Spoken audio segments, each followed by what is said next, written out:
Hi everyone. Students, whenever preparing any subject, see recently I was asked one student, so why you got less marks in physics exam? Then that student replied, sir, I read only important questions for all chapters. That questions didn't come in exam, so that I got less marks.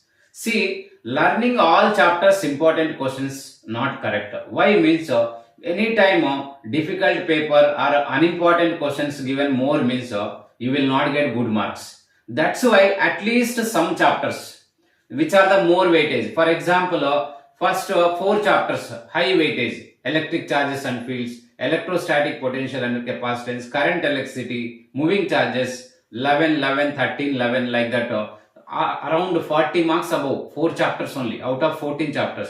So like that, you must prepare some more weightage chapters perfectly. They how much difficult paper also, they should not escape from that. Okay, what you learned. So that means what?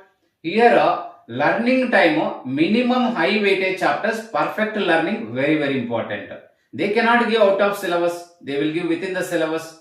So, 5 chapters thoroughly learned means you will get at least 60% marks guarantee. Remaining chapters, if you are facing difficult, learn important, okay. But whenever top students, they should not read important only. They must read everything, every line, each and every line NCRT important, everything they must learn for top students. I said for average or 80% to 70% students, this thing. Okay.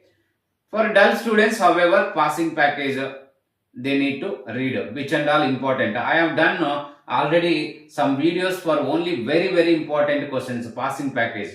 Please see that videos and subscribe the channel. Okay. Thank you.